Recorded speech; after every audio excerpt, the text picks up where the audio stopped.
Salut à toutes et à tous, c'est Lucas. J'espère que vous allez bien. On se retrouve pour une nouvelle vidéo puisque ça y est, c'est officiel. La Scuderia Ferrari a donc dévoilé sa monoplace 2025. La SF25 a vu le jour cette semaine. Elle a d'ailleurs même fait ses premiers kilomètres sur la piste de Fiorano avec Charles Leclerc et Lewis Hamilton.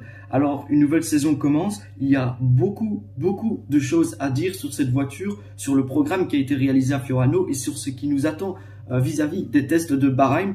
Moi, ce que je vous conseille, c'est de vous installer confortablement puisqu'on est parti pour une longue vidéo avec beaucoup de sujets à aborder et je vous propose de commencer par le premier chapitre qui est donc destiné à l'analyse technique de la SF25. Alors, les simulations mises à jour avec les nouvelles valeurs de charge sont conformes aux attentes, ce qui signifie donc qu'une augmentation des performances et de l'efficacité dans toutes les conditions de fonctionnement a été possible. Néanmoins, personne n'a le droit de s'avancer. Les adversaires n'auront pas dormi, en particulier McLaren et Red Bull, mais il n'y a aucune raison de s'attendre à un championnat, de ne pas s'attendre finalement à un championnat plutôt serré en termes de performance.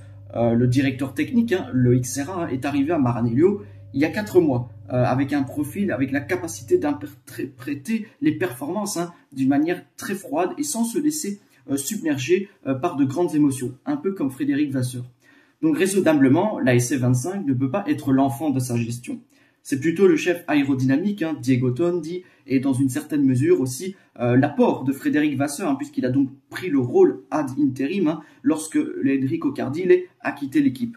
Néanmoins, ce qu'on peut confirmer, c'est que l'équipe a dit que le XRA a déjà intervenu sur le fonctionnement avec les nouveaux pneus Pirelli et il a supervisé les dernières modifications sur la SF25, donc on peut s'attendre à le voir plus présent sur la piste que par le passé. Alors l'environnement au sein de l'équipe, il est sain. L'équipe est appelée à progresser dans tous les domaines. Il est certain que le fait d'avoir une voiture moins limitée permettrait donc aux ingénieurs de ne pas avoir à se battre avec une couverture assez courte en termes de fenêtres d'exploitation. Mais d'un autre côté, la forte réaction qui a eu lieu à Monza 2024, eh bien, elle doit inciter à l'optimisme.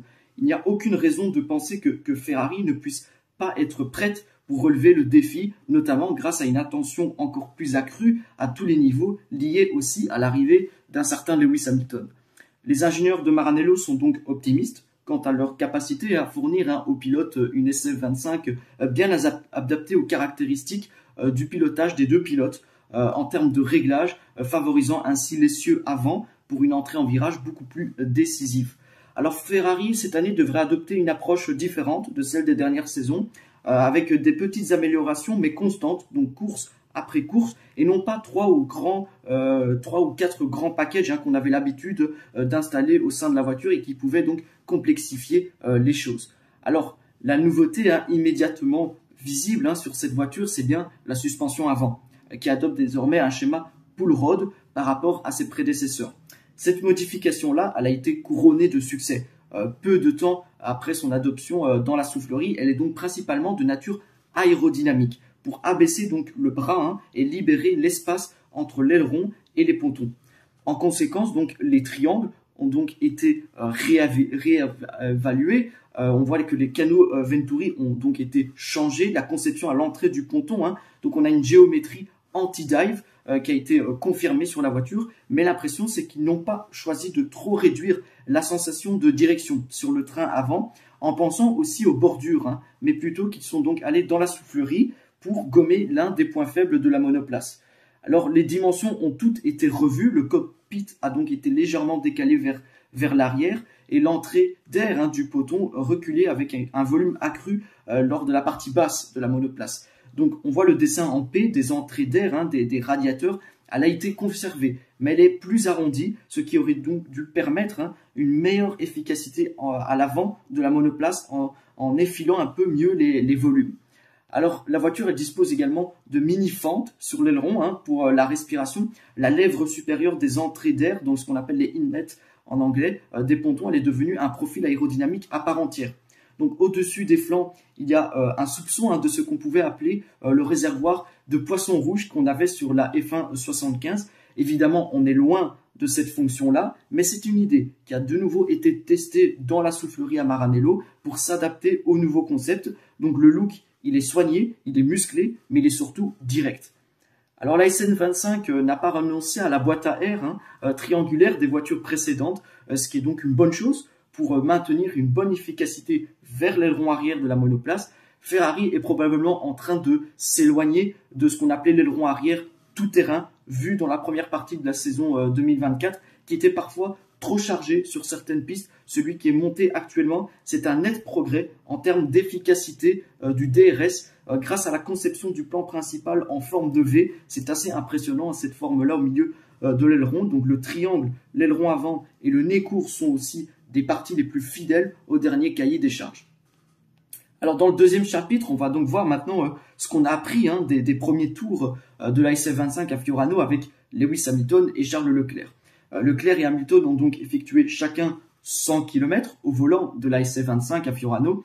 Il y avait entre 7000 et 8000 tifosi qui étaient présents à Fiorano, ce qui est un chiffre impressionnant. Toute la direction de Ferrari était présente, y compris le président John Elkann.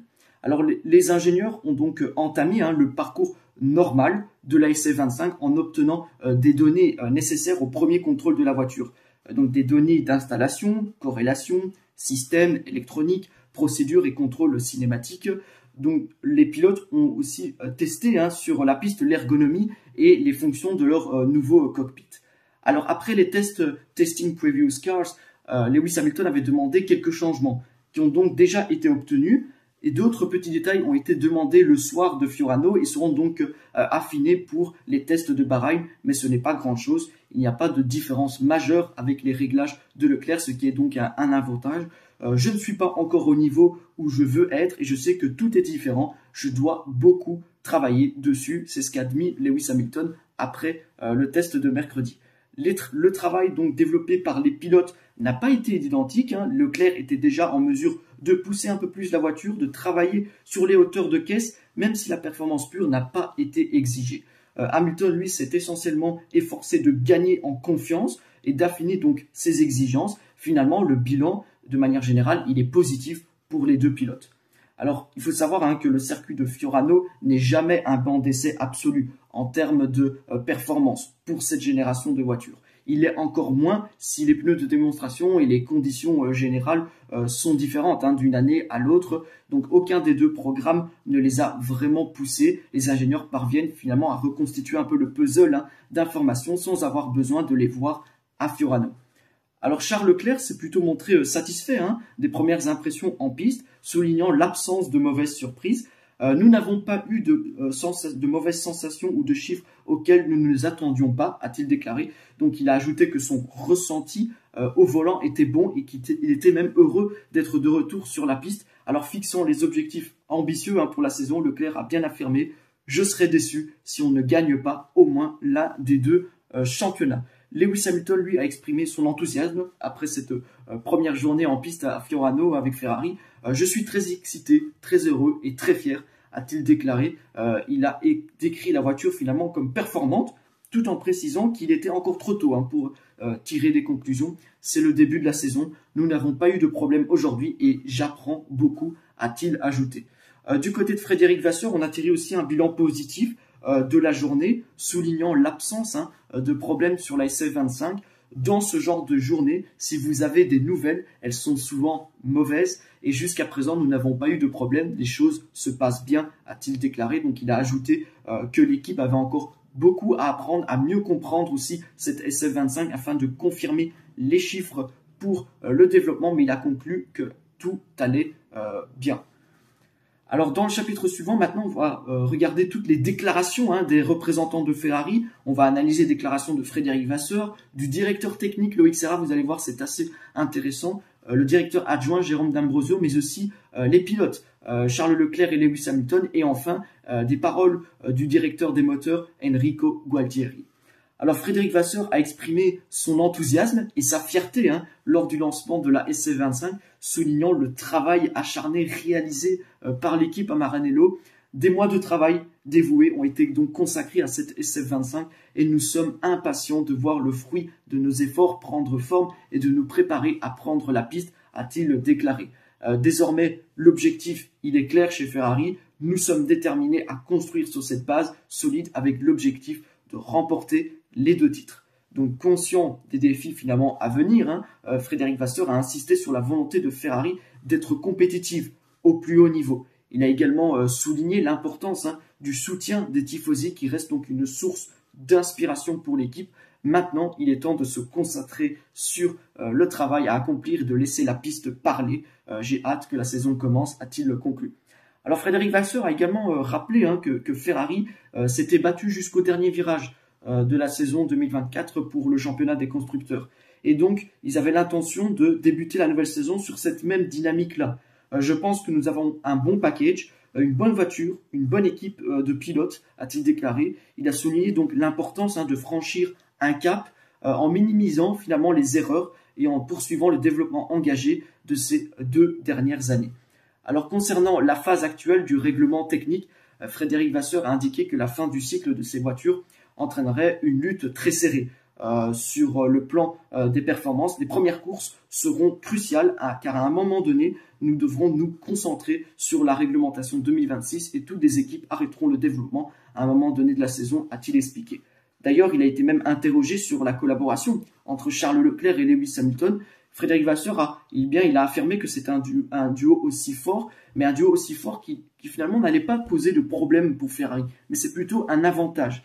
Nous avons un objectif clair, celui de nous battre pour les 2 championnats, et une partie du succès finalement, elle viendra de la combinaison de nos 2 pilotes et de nos 2 voitures, a-t-il insisté. Donc il a également mis en avant le fait de bien connaître les 2 pilotes depuis leur début en monoplace, soulignant que leur maturité et leur expérience seraient un atout pour aider l'équipe à progresser et à se battre pour les 2 titres mondiaux. Alors Frédéric Vasseur a aussi assuré que Ferrari continuerait à développer sa monoplace 2025 lors des premières courses de la saison. Je ne veux pas en dire trop, car je ne veux pas dire quand nous allons arrêter le développement de cette voiture, mais nous nous concentrerons davantage sur la voiture 2026, a-t-il expliqué. Donc finalement, il a souligné que les premières courses et la première mise à jour seraient cruciales pour la saison 2025, et il a confirmé que des évolutions seraient apportées dès le début de la saison.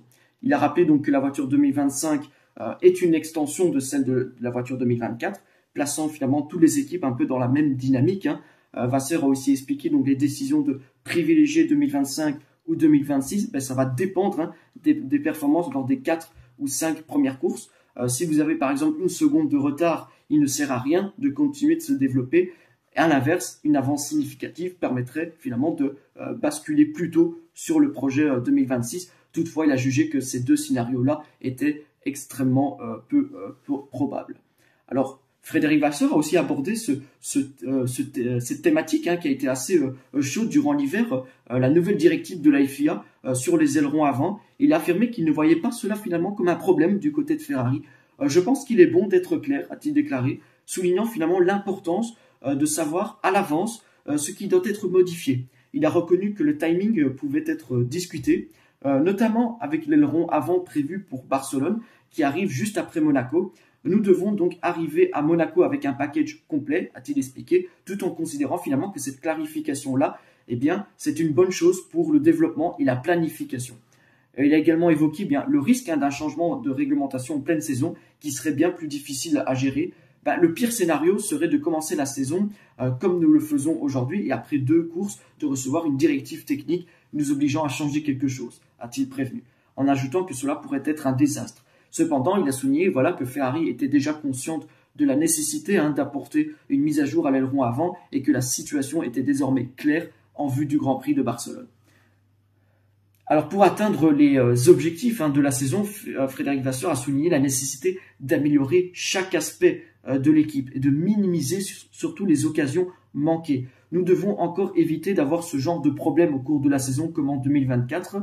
Il a déclaré que l'équipe était consciente de ces enjeux-là et pleinement concentrée. Il a aussi reconnu cet enthousiasme des supporters comme une source d'énergie et de motivation.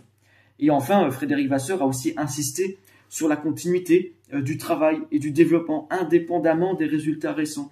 Nous n'allons pas changer notre approche parce que nous avons réussi ou non les 12 dernières courses sur 24. Il a conclu en réaffirmant l'importance d'améliorer chaque pilier de la performance au sein de Maranello et de maintenir surtout une bonne dynamique, soulignant que l'ambiance actuelle est bonne au sein de Ferrari. Alors on passe à un autre sujet puisque maintenant c'est Loïc Serra qui a pris la parole, le nouveau directeur technique de Ferrari. Alors le français a expliqué, il est donc entré dans les détails du développement de la SF25. Il s'agissait donc principalement de développer l'architecture de la voiture. Il a précisé que l'équipe avait essayé d'augmenter le potentiel de développement de la voiture en ouvrant l'espace tout autour du châssis. Il a indiqué aussi que la suspension avant de la SF25, elle est de type pull rod, alors que celle de la SF24 était de type push rod. Alors selon lui, c'est l'un des éléments les plus visibles des modifications apportées à la voiture, mais en réalité, l'équipe a changé 99% de la voiture par rapport à la 2024. En ce qui concerne donc l'évolution de l'architecture de la voiture, il a souligné que la suspension avant est un élément clé. Comme il a mentionné précédemment, la SF25 est différente à 99%. Et donc, il a ajouté que la saison 2025 promet d'être une bataille extrêmement serrée entre les différentes équipes. Et il a noté que les équipes se trouvent donc à la fin d'un cycle réglementaire. C'est pourquoi il va falloir travailler dur sur chaque élément et pousser partout pour trouver ces millisecondes qui peuvent faire la différence sur la piste. Alors, Loïc Serra a aussi affirmé que 2025 sera une année très difficile pour les équipes. Il a expliqué que finalement Ferrari doit faire face à deux évolutions au cours de cette année. Le développement de la voiture 2025, donc la SF25 qui est donc le résultat d'une réglementation stable pendant 4 années, rendant donc très difficile la recherche d'une performance de plus en plus élevée. Donc aujourd'hui, selon lui, le gain est marginal. Il a insisté sur le fait que l'équipe doit trouver la limite et repérer ces millisecondes qui manquent rapidement en déterminant où elles se trouvent. Il a reconnu que ça sera difficile de trouver cette performance pure, mais qu'en même temps, ce sera un élément clé pour dénicher ces millisecondes qui manquent. D'un autre côté, il a évoqué la voiture 2026, que Ferrari devra fabriquer dans le cadre d'un règlement technique entièrement nouveau et à partir d'une feuille blanche. Il a donc ajouté que l'équipe devra se lancer dans le développement de cette voiture. Il a estimé qu'il sera donc très important de trouver finalement le bon équilibre entre le développement de la voiture 2025 et celui de la voiture 2026. Mais ce ne sera pas facile. Il a admis que l'équipe n'a pas de réponse pour l'instant à ce sujet. Selon lui, en fait, tout va dépendre de la façon dont va se dérouler la saison. Il a conclu en disant que Ferrari comprendra mieux au fil de la saison comment équilibrer le développement des deux voitures. Alors Loïc Serra a aussi souligné que chaque détail compte. Il a ajouté que chaque milliseconde que l'équipe peut trouver, que ce soit sur l'aérodynamique, la suspension ou la gestion des pneus, compte. Concernant le rythme de course, Serra a expliqué que la gestion des pneus est l'un des points forts de l'équipe. L'équipe veut préserver et améliorer ça. Il a toutefois reconnu qu'il est vrai que si on peut extraire un peu plus de performance dans le tour lancé, eh bien, on l'obtiendra. Selon lui, sur un seul tour, les pneus peuvent offrir beaucoup de performance. Il a indiqué qu'il y aura beaucoup de travail en cours à cet égard et il a exprimé que cela va essayer d'aider un petit peu le développement de la voiture. Il a aussi nuancé en précisant que ce seront donc des gains relatifs qui dépendent aussi de ce que feront les autres équipes. Loïc Serra a aussi affirmé que la gestion du caoutchouc est étroitement liée à la machine elle-même et à la manière dont finalement l'homme interagit avec elle. Il a décrit cela comme un mélange fascinant entre ces deux domaines, les pneus et le pilote.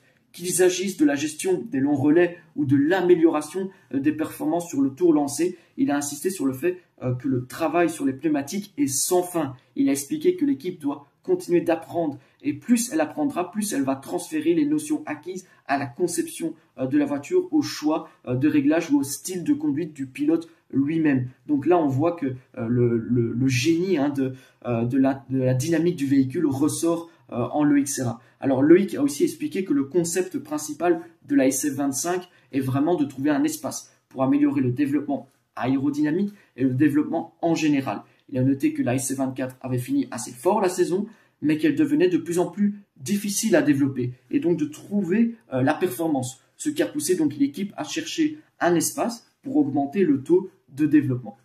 Il a aussi précisé que la voiture s'inscrit dans la continuité de la précédente. Il a mentionné que l'équipe a changé la plupart des pièces de la voiture, mais que le concept principal de la performance reste le même. Par conséquent, il a indiqué qu'il ne s'attend pas à une courbe d'apprentissage plus prononcée que l'année dernière. Il a exprimé l'espoir que le rythme de développement cette année soit beaucoup plus supérieur à celui de l'année dernière. Il a aussi confirmé que le travail sur la SC25 a commencé finalement vers mars 2024, mais que si on regarde le processus de développement, il s'agit finalement d'un processus continu. Il a clarifié que ce n'est pas comme ça que le développement commençait en 2024 et qu'il allait se terminer en septembre.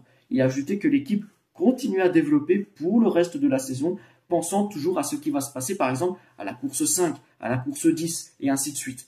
Donc, d'une manière générale, comme il a déjà mentionné, il a expliqué que l'équipe avait besoin de trouver des espaces et d'accélérer le rythme de développement parce qu'il devenait extrêmement difficile de trouver de la performance sur la voiture précédente. Il a qualifié cela d'évolution et a estimé qu'il est tout à fait logique d'essayer d'optimiser le nouveau package. Alors, Loïc Sarra a aussi abordé donc, cette suspension avant, notant que c'est donc la partie la plus visible de l'iceberg, mais il soulignait que la plupart des nouvelles pièces, des nouvelles pièces qui donnent le plus de performance se trouvent dans les zones où l'on ne voit pas, qui sont pas visibles. Donc il a affirmé que le diable finalement est dans les détails et qu'il pense que chaque détail compte. Il a insisté sur le fait que chaque petite milliseconde qu'on pourra trouver, que ce soit sur le plan aérodynamique ou la suspension ou la gestion des pneus, ça va compter. Il a observé aussi sur ces voitures que tout est tellement optimisé que lorsqu'on commence finalement à bouger un peu, eh bien on fait bouger tout le reste du concept. Il a identifié comme principale difficulté donc changer quelque chose, on modifie finalement toute la chaîne de fonctionnement. Donc ce serait donc faux de sa part de dire que le plus grand défi se situe sur la suspension avant. C'est pas vrai, selon lui, c'est le compromis général de la voiture qui entre en jeu. Dans ces générations de voitures-là, ça a toujours été une question de compromis. Alors ensuite, un autre représentant de Ferrari qui a pris la parole, c'est Jérôme D'Ambrosio, le directeur adjoint de l'équipe. Alors, Jérôme D'Ambrosio, il a indiqué qu'il n'y a pas vraiment de périmètre clair en termes de questions sur son bureau. Il a précisé que cela va de l'ingénierie pure à la performance, en passant par les finances, les ressources humaines, donc tout ce qu'un finalement un directeur d'équipe pourrait avoir à traiter. Il a ajouté que lui et Frédéric Vasseur répartissent vraiment le travail de cette manière. Selon lui, ils travaillent bien ainsi parce qu'ils sont très proches l'un de l'autre. Il a mentionné que les bureaux sont en face l'un de l'autre et qu'ils se parlent probablement 20 fois par jour, ce qui est assez énorme et que ça fonctionne comme ça. Il a également souligné que, pour être honnête, il n'y a pas de projet d'évolution pour l'instant car cette organisation-là marche très bien. Alors il a aussi estimé que pour l'instant, il devrait participer à environ 18 courses sur les 24, quelque chose comme ça, donc ce qui signifie qu'il sera évidemment beaucoup sur piste. Cependant, il a aussi expliqué que l'objectif de Frédéric Vasseur, c'est d'être complémentaire. Il a donné l'exemple en disant par exemple, Jérôme D'Ambrosio ne sera pas là en Chine, car c'est très inefficace. Il a confirmé qu'il sera par exemple présent à la première course, mais il a aussi précisé que l'équipe ne veut pas laisser l'usine à découvert trop longtemps.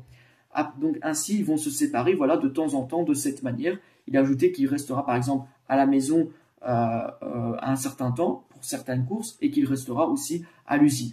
Bien sûr, il a nuancé que le nombre exact de courses dépendra aussi de l'évolution du projet 2026. Il a conclu ça en disant que l'équipe décidera au fur et à mesure de la saison comment elle va gérer tout cela. Ensuite, on parle maintenant des pilotes. Charles Leclerc et Lewis Hamilton se sont donc exprimés vis-à-vis de cette saison 2025 qui arrive. Leclerc a affirmé que son désir de devenir champion du monde reste inchangé, car il aime ce qu'il fait finalement, surtout parce qu'il aime Ferrari et il veut gagner Ferrari. Leclerc est fou de cette marque-là. Il a souligné que remporter un titre en rouge serait quelque chose d'absolument incroyable et qu'il fait tout ce qu'il peut pour y parvenir le plus rapidement possible. Il a exprimé l'espoir que cette année soit la bonne. Il a également mentionné que l'équipe a très bien travaillé, que tout le monde s'est donné le meilleur de lui-même pour s'assurer d'arriver au premier test la semaine prochaine à Bahreïn avec le matériel prêt. Il a aussi rappelé que l'année dernière, Ferrari a terminé deuxième du championnat des constructeurs, ce qui a déçu beaucoup de gens. Il a donc assuré que l'objectif sera de gagner, précisant que c'est toujours l'ambition de Ferrari. Il a aussi ajouté qu'il serait donc déçu à la fin de l'année si l'équipe ne tenait pas les 2 titres, mais promis que tout serait fait pour que ce règne devienne réalité. Alors Leclerc a aussi remarqué qu'il partage un style de conduite très similaire avec Lewis Hamilton, ce qu'il considère ça comme une très bonne chose. Il s'est dit presque sûr que c'est le cas. Il a expliqué qu'ils auront donc besoin des choses similaires de la part de la voiture, ou du moins que c'est son sentiment initial. C'est très intéressant parce que ça reste à confirmer, mais ça donnerait des indications assez importantes aux ingénieurs. Donc ça veut dire que la voiture aurait besoin des mêmes modifications, que ce soit pour Leclerc et Hamilton, ce qui est donc important pour la clarté du développement de la SF25. Alors du côté de Lewis Hamilton, il a déclaré qu'il est trop tôt pour savoir comment se déroulera l'année. Il a souligné que ce qu'ils savent, c'est que la compétition sera très serrée. C'est la compétition du haut niveau en 2025. Il a noté qu'ils n'ont pas encore vu le niveau des autres voitures et qu'il n'est évidemment pas en ligne. On va voir un petit peu par rapport aux autres. Il a aussi partagé que selon lui, le fait d'avoir cette expérience unique qu'il n'avait jamais vécue auparavant est spécial. Il a ajouté qu'avoir un circuit en dehors de l'usine est assez incroyable, que mettre leur voiture sur la piste de Fiorano tout en connaissant cette histoire de cet endroit, c'est assez fou. Il a reconnu qu'ils savent qu'un énorme travail les attend et qu'il est conscient personnellement de l'ampleur de ce travail. Il a aussi rappelé qu'il a déjà travaillé avec 2 équipes championnes du monde, Mercedes et McLaren. Il a affirmé qu'il sait à quoi ressemble finalement une équipe gagnante que l'on ressent dans cet environnement-là, au sein de Ferrari. Il a décrit cette passion finalement qui règne au sein des ingénieurs. Tous les ingrédients nécessaires sont là pour essayer de gagner un championnat du monde et il s'agit maintenant d'assembler toutes les pièces du puzzle. Il a aussi salué l'excellence leadership de Frédéric Vasseur, John Elkann, Benedetto Vigna. Il a observé que tout le monde adopte une approche vraiment calme et positive, que personne ne pense être parfait dans tous les domaines et que chacun est convaincu qu'il faut s'améliorer partout. Et il a ajouté qu'il ne néglige aucune piste pour y parvenir. Alors il a aussi insisté sur le fait que cette expérience-là est complètement différente. Il a comparé son passage de McLaren à Mercedes où il y avait des similitudes, notamment que le moteur restait le même, avec des sons et des vibrations identiques, bien que les caractéristiques de la voiture soient légèrement différentes. Aujourd'hui, il a dit, tout est complètement différent, ce qu'il trouve être une expérience finalement motivante et excitante. Il a confié avoir vraiment essayé tout pour comprendre, en particulier les réglages et la terminologie utilisée par Ferrari, ainsi que par les différentes façons dont ils peuvent régler une monoplace. Il a admis qu'il lui a fallu un peu de temps pour s'habituer, c'est logique et c'est certain. Lewis Hamilton a aussi reconnu qu'il doit absolument adapter son style de conduite. Il a expliqué que le fait qu'il serait donc rare de s'adapter parfaitement à la situation. Il a donné l'exemple du volant qui est complètement différent avec tous les réglages, les interrupteurs également différents, donc tout est différent. Lui, ce qu'il veut à Lewis Hamilton, c'est être prêt pour la première course. Il essaye aussi d'apprendre en matière d'intégration comme Charles Leclerc. Donc, il est essentiel d'obtenir toutes les modifications possibles pour être prêt pour la première course. Alors, on va conclure cette vidéo avec les déclarations de Enrico Gualtieri, le chef du département moteur, qui a donc confirmé la présence de modifications de fiabilité sur le moteur, probablement aussi concernant la batterie parmi les composants les plus fragiles en 2024. Il explique finalement comment Ferrari va extraire un peu plus de puissance sur la SF25. Donc Gualtieri a expliqué que comme il s'agit de la dernière année de réglementation actuelle sur les groupes propulseurs qui est gelé, l'équipe n'a pas changé grand-chose à son moteur. Il a mentionné qu'il y a, oui, quelques petits ajustements pour la fiabilité, mais ceux-ci feront leur début dès la première course de la saison. Il a ajouté que si tout se passe finalement comme prévu, l'équipe ne prévoit pas d'introduire d'autres changements au cours de l'année. Il a aussi souligné que cela va permettre à Ferrari de s'appuyer sur des composants aux spécifications identiques du premier au dernier moteur. Il a rappelé que lors des saisons précédentes, presque à chaque fois qu'un nouveau moteur était monté, de petites modifications étaient apportées pour assurer la fiabilité. Donc il a précisé que désormais, grâce à la rotation des composants de l'unité de puissance au cours de l'année, l'équipe a potentiellement plus de possibilités d'extraire le maximum de potentiel et la durée de vie de ce moteur en matière de puissance. Donc, en matière de gestion, il a indiqué aussi que l'équipe peut accorder plus d'attention à la recherche de la moindre performance. Il a détaillé que Ferrari choisira les groupes motopropulseurs et même les pièces individuelles à utiliser en fonction de leur durée de vie antérieure. Donc des modèles virtuels, des composants construits par l'équipe et de leur utilisation réelle afin de toujours sélectionner les groupes les plus appropriés pour chaque week-end de Grand Prix. Il a aussi rappelé qu'avec le gel de la réglementation à partir de 2022. L'équipe ne peut pas modifier les parties physiques ni installer les nouveaux composants de quelque manière que ce soit. Il a cependant nuancé que cela ne signifie pas qu'ils ne peuvent pas optimiser ce qu'ils ont déjà. Il a expliqué que l'équipe a essayé d'adopter la manière dont elle manipule l'unité de puissance dans les différentes conditions auxquelles ils peuvent finalement s'attendre pendant les week-ends de Grand Prix afin de tirer le meilleur parti de la puissance nominale du moteur. Il a reconnu que cela n'a rien à voir avec le développement qui était encore libre, mais il a insisté sur le fait que c'est un point sur lequel ils peuvent se concentrer pour obtenir les moindres performances qui ont pu marquer au cours des dernières saisons.